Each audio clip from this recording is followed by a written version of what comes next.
Welcome to Wine Vault TV, New Zealand's most passionate wine program, and I've got Justin Flitter just straight back from San Francisco. What, you over there a week? Yeah, over there 10 days, arrived in at 5 o'clock this morning. And I asked him to, via email or Twitter or something like that initially, about whether he could get hold of this wine, the Thackrey Pleiades.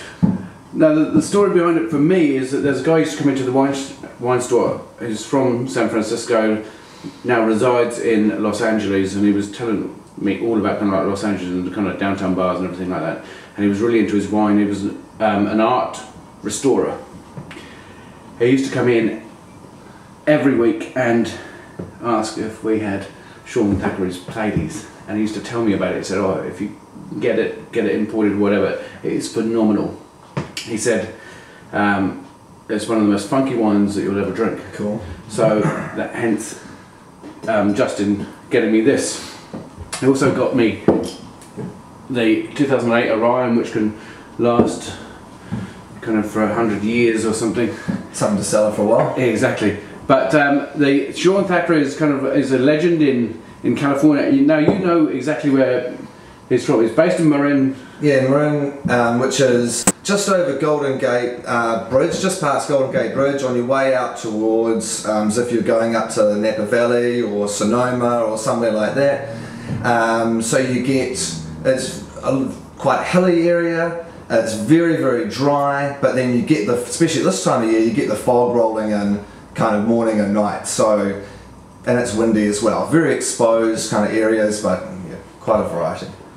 And this wine is it's a blend of varietals and also years. It's non-vintage, and the varieties are, from memory, Mourvedre, Viognier, Petit Syrah, Syrah, and Sangiovese, to name but a few. Reminds me, I haven't tasted it yet or smelled it yet, but it reminds me of Damas de Gazak, the guy from Mondovino, because he used to make a red wine, similar bottle,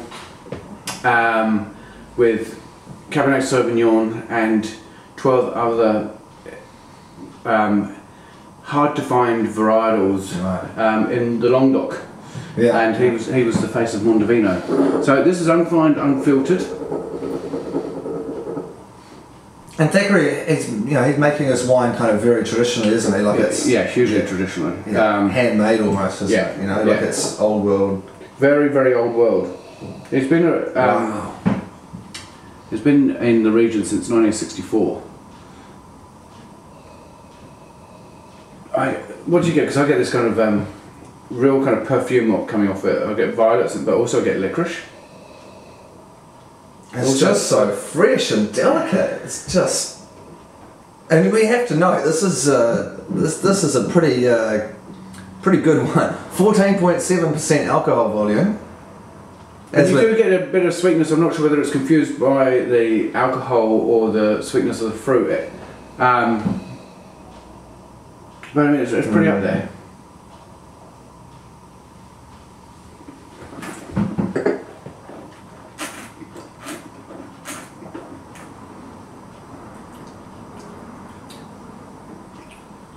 I do get a bit of heat right at the back. Yeah, it's put spice at the back, but it's quite light on the tongue to start with. It reminds me of a kind of pinotage. No, it's not heavy at all. No. It's quite light-bodied. You can see the colour there.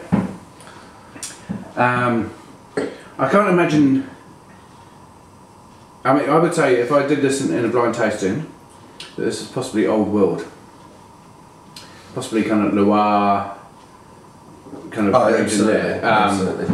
And it's got a very, very funky nose. For me, the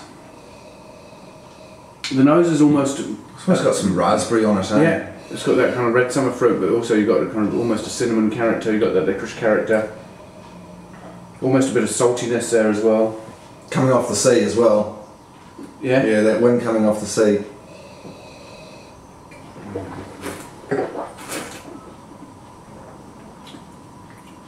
but then it's very dry. And it's got some good tannic structure. Tannins at the back. Yeah. But you do get that really bright, vibrant fruit at the front. I should have bought one of these for myself to bring home. I'm really enjoying that. I had no more room. For me, this has been introduction to red wine for white wine drinkers, or someone who wants to buy something that's just a bit off the beaten track.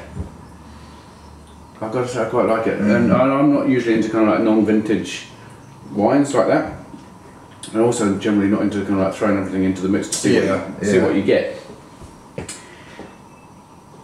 But for me, that's kind of interest factor is kind of 90 points. I just can't imagine anybody else doing stuff like that, apart from Randall Graham, who's going to do something fairly similar. And it's going to be very terroir driven and really not know what the grapes are. Well, certainly when I went in to buy it, they couldn't tell me much about it, and it was, you know, that was the only 2 bottles they had in there, so it's. And also, I've got this. Yeah, this is pretty interesting. Now, it's a fan mail. It is. I don't know whether you can see it properly. There, it's probably at that angle there, so you get that kind of light reflection there. Now, this is from Christy Sullivan from Colorado, and so I've got to say a big thank you for posting that all the way from Colorado to New Zealand, all about the Wine Vault. So, big ups to Christy. Awesome. And she watches every episode. Oh. So, yeah, so much appreciated. Yeah. And we'll catch you next time on Wine Vault TV, and thank you very much, Justin. Nice. Cheers.